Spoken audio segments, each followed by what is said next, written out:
We live in difficult and uncertain times. How does this context affect leadership overall? I think that's an interesting question about leadership in times of difficulty or times of uncertainty. One of the good things about that is it affects everybody. So it's almost a level playing field. It is muddy water out there. There's quite a lot of fog around, and nobody really knows the answers to this, no matter who you talk to, whether it's politicians, economists, business leaders or whatever. So it is murky. But if we sort of wind the tape back a little bit, I think if we think of leadership in good times and using a sort of an image of, you know, we could sail the boat around the harbour and that was sort of masquerading as good leaders, you know, there were calm seas and that was all fine. Now, of course, we've taken these ships, businesses call it, out into mid-Atlantic. We've taken it out into difficult, choppy waters with huge waves, which are unpredictable. We don't know when they're coming from, and they're hostile.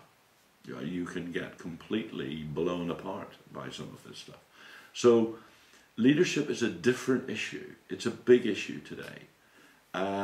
Even the crews on the ships, when I talk to people in organizations, they're quite cynical about their leaders. When they look upwards, some of them are not convinced that their leaders have an answer, or that they're making decisions, or that they're explaining their vision and strategy.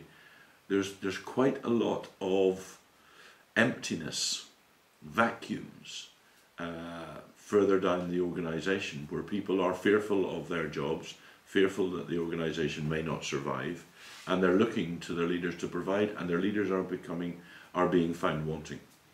And there is cynicism.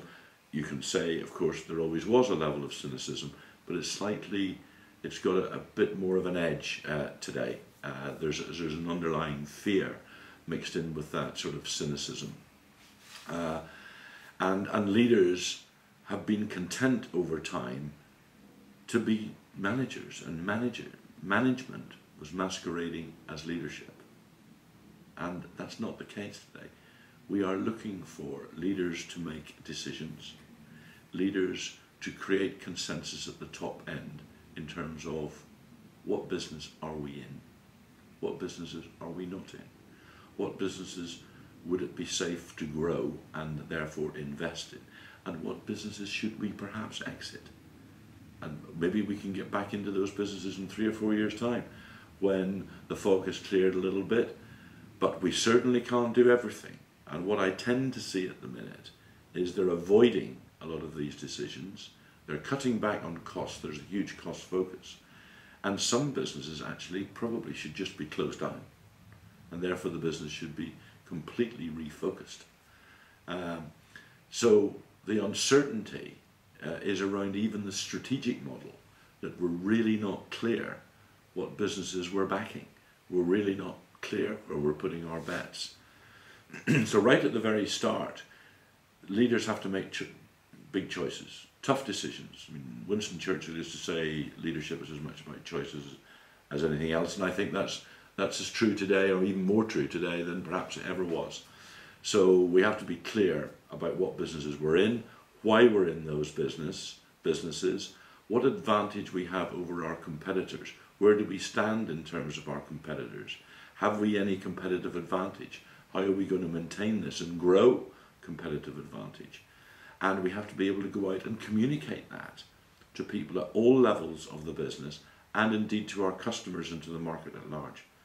So we have to turn this vision, this compelling vision, this exciting vision, not some boring PowerPoint chart with a 4 or 5 line vision statement, but a meaningful statement that we can get passionate about, into a series. We've got to translate this into a series of strategies and strategic goals. And then instead of sending, you know, ambulance chasers all over the place, trying to make a buck at any price on anything, it's about being incredibly focused, being very clear on what the priorities are, and actually getting those measurement criteria right, so that we know we've made a good decision because what we're measuring is telling us that. We know we're gaining ground on the competitors or creating some blue sky between us and the competitors because we have a very focused strategy and people are completely aligned behind that strategy. But we also have to, leaders have always wanted to deliver nice messages, and of course we would love to do that all the time, but life's just not like that. Sometimes we have to deliver tough, hard messages, but that's about being honest, that's about being authentic, and that's absolutely the core of leadership. You know, I have an article on our website which talks about, I can give you a number of tools to help you be a better leader, but I can't actually train you in courage and in character. And that's what leaders need today in tough times. They have to go right back to having strong character and great courage, having been courageous enough to make the tough decisions. You know, it's no good just spending our time on the beach having a party. We've actually got to be honest with ourselves, with our fellow directors, our colleagues, and with everybody in the business. So, you know, this is the time to make those choices. And, you know, in our leadership programs, we have a whole session which we talk about setting the context and leading within that context. And some of these things are tough. This is not easy. This is not the Tony Blair School of Leadership where it's all spin and no content. You know, we've got to get content. We've got to convince the cynics out there that we have made the right decisions in the right circumstances, our assumptions are correct, and we've made positive decisions about growth, and we've been very clear about decline and businesses that we can no longer support for these reasons. So we want great clarity. People want clarity. That's what they're looking for all the time. Clarity and honesty. And if they don't believe this, if they don't like what is coming in, they have the option to leave. But at least it's clear. Some people are leaving at the minute, leaving organisations, because it's not clear. They don't know where we're going. So you have to communicate. Your communication strategies have to be tough. You've got to be clear and tough, and you've got to be talking about the wins. You know, prove it's working. Let people, you know, see that it's working, and we want to do more of it. Your reward strategies have all got to be around rewarding the winners. So how do I make more money? Well, you do more of this. You behave in this way. You line up behind these products. You add value in this way. And it all sits within the organisation. This is possible to do. You don't have to buy expensive software to do it. You have to keep it simple. Clear measurements, great communications. And you also have to keep, therefore, changing it. You know, I was talking to an organisation this week that they say our strategy hasn't changed for the last 10 years. Well, funnily enough, actually, they're on the slide. And what they're doing, of course, is just trying to reduce costs. So at the end of the day, you take costs out and you continue on the slide, you take more costs out, and your business actually just slumps because they're not being honest about the strategy. The strategy doesn't work anymore. It's just we've been asleep at the switch. And the answer quickly is to take the, you know, rate the cost base. And that's the short-term answer for lots of things.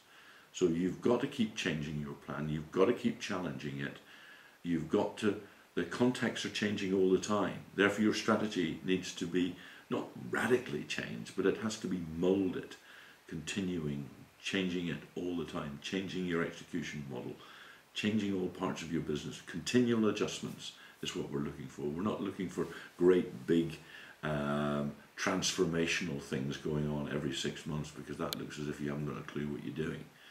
But the fact that you are clear, but you're continuing to tighten the nuts all round the business. And there'll always be choppy seas. It'll always be tough. It's going to be tough for a lot of years. This is not going to go away in 6 months' time. And we go back to the old bull markets and growth of, you know, of the last 10 years that we saw and all enjoyed. There's going to be huge waves. Some waves are going to hit us really hard, broadsides. There's going to be new entrants into markets who have no respect for those who have been around for a number of years. They don't care. They want to come in and damage you as hard as they possibly can. You know, at the end of the day, business is a contact sport. That's what it is. We compete. And therefore we have to make sure that we're tough enough to compete, that we're reading the tea leaves, we're reading all the market data, we're reading the relevant things, and we're making decisions. That's what we're paid for. And then we build the confidence in the organisation that we can do this. This is achievable.